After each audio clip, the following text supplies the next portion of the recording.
আজি উত্তৰ পূৰ্বাঞ্চল সংখ্যালঘু ছাত্ৰ সন্থা চমুকৈ নেমচুৰ কেন্দ্ৰীয় বৰ্ধিত কাৰ্যনিৰ্বাহক সভা ৰংগিয়াৰ শ্বহীদ কৃষক ভৱনত অনুষ্ঠিত কৰা হয়।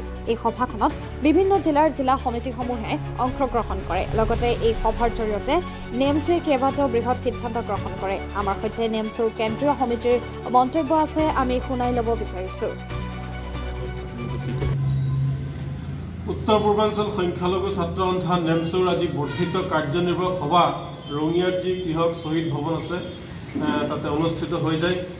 সভাৰ সিদ্ধান্ত মৰ্মে নেমচুক শক্তিশালী কৰাৰ এক সিদ্ধান্ত লোৱা হয় আৰু নেমচুৰ প্ৰসাৰ আৰু প্ৰচাৰৰ ক্ষেত্ৰত বিভিন্ন ধৰণৰ আমি সাংগঠনিক সিদ্ধান্ত লৈছোঁ। তাৰোপৰি যিহেতু আমাৰ অহা ২৬ ডিচেম্বৰে নেমচুই গৌৰৱ উজ্জ্বলতাৰে ৬টি বৰ্ষ সম্পন্ন কৰিব, সেই উপলক্ষে আমি প্ৰতিষ্ঠা দিৱস আয়োজনৰ আমি সিদ্ধান্ত কৰিছোঁ। আমাৰ সিদ্ধান্ত মৰ্মে আমি সৰ্বভাৰতীয় পৰ্যায়ৰ আমি সাহিত্যিক, সাংবাদিক, বুৰঞ্জীবিদ এনেকুৱাকৈ আমি তেওঁলোকক নিমন্ত্ৰণ জনোৱাৰ সিদ্ধান্ত গ্ৰহণ কৰিছোঁ। তাৰোপৰি এইবাৰ আমি ভাৰতৰ প্ৰধানমন্ত্ৰীক আমি নিমন্ত্ৰণ জনোৱাৰ কাৰণে এটা সিদ্ধান্ত গ্ৰহণ কৰিছোঁ। অসমৰ মুখ্যমন্ত্ৰী ডাঙৰীয়াক আমি নিমন্ত্ৰণ জনোৱাৰ কাৰণে এটা সিদ্ধান্ত গ্ৰহণ কৰিছোঁ।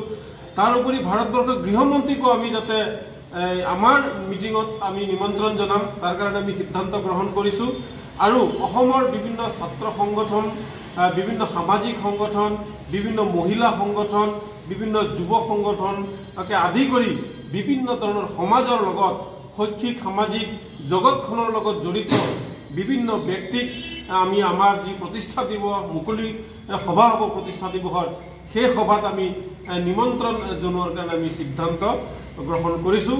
আৰু আমি আশা কৰিছোঁ যে অসমবাসী ৰাইজে, উত্তৰ পূৰ্বাঞ্চলৰ সকলো ৰাইজে আমাক এই যে যি ষষ্ঠবাৰ্ষিক প্ৰতিষ্ঠা দিৱস আমি উদযাপন কৰিবলৈ মনস্থ কৰিছোঁ তাতে সকলোৱে সহায় সহযোগ কৰে।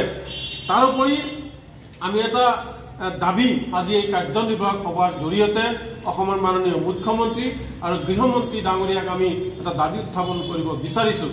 আপোনালোকে গমেই পাইছে যে সদৌ অসম সংখ্যালঘু ছাত্ৰ সন্থা আমচুৰ দক্ষিণ কামৰূপ জিলাৰ যি কিবা পাম্পুপাৰা অঞ্চলৰ এজন নেতা লোহিত হুছেইনক কোনোবা দুৰ্বৃত্তই হত্যা কৰিছে এটা মিটিঙত ফাংচনত। গতিকে লোহিত হুছেইনৰ হত্যাকাৰীক শীঘ্ৰে কৰায়ত্ব কৰি উচিত শাস্তি দিবলৈ আমি অসম চৰকাৰক দাবী জনাইছোঁ। তাৰোপৰি তেওঁৰ পৰিয়ালক ৫০ লাখ টকাৰ এটা আৰ্থিক সাহায্যৰ লগতে এটা চৰকাৰী চাকৰি দিয়াৰ কাৰণে আজিৰ কাৰ্যনিৰ্বাহক সভাই অসম চৰকাৰক সজোৰে দাবী উত্থাপন কৰিছে।